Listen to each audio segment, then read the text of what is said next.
வணக்கம் கைஸ், உங்கள் எம்ஜே பவி. என்னுடைய சேனலுக்கு நீங்க புதுசா வந்திருந்தா சப்ஸ்கிரைப் பண்ண லைக் பண்ணிக்கொண்டு பாருங்க.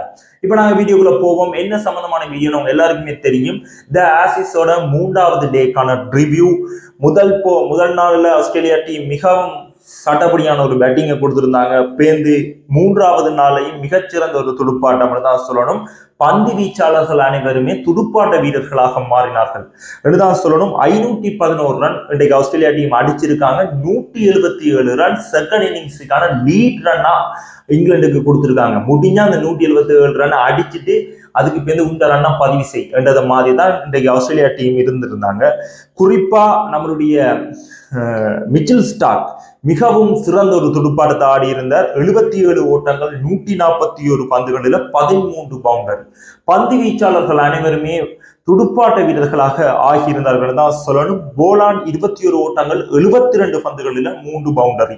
அதுக்கு பேருந்து பெரிதாக எந்த ஒரு ஓட்டங்களும் பெறவில்லை என்றாலும் 177 ரன் மிகப்பெரிய ஒரு லீடாக கொடுத்திருந்தாங்க.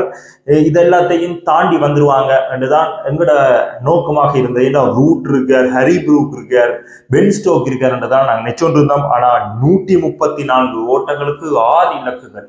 அந்த லீடுக்குள்ளேயே மொத்த டீமையுமே முடிச்சிருவாங்களா ஆஸ்திரேலியா டீம் ரெண்டு மாதிரி தான் இருக்கு. ஆஸ்திரேலியால மிச்சல் ஸ்டார்க் நான் ரெண்டையும் செய்வேன், நான் பந்தையும் போடுவேன், விக்கெட்டையும் எடுப்பேன், பேட்டிங்கையும் செய்வேன், அந்த மாதிரி ஆல்ரவுண்டிங் பெர்ஃபார்மன்ஸை காட்டி கொண்டிருக்காரு மிச்சல் ஸ்டார்க்.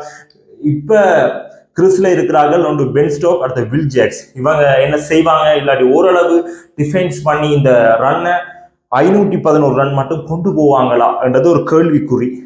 ஒரு 300 ரன் செகண்ட் இன்னிங்ஸுக்கு அடிச்சா மட்டும்தான் ஆஸ்திரேலியா டீமை ஓரளவு கட்டுப்பாட்டுக்குள்ள வச்சு கொள்ளலாம் என்றது குறிப்பிட வேண்டிய விஷயம். மிச்சல் ஸ்டார்க் 2 இலக்குகளையும், நேத்தர் 2 இலக்கையும், போலாண்ட் 2 இலக்குகளையும் கைப்பற்றியிருக்காங்க.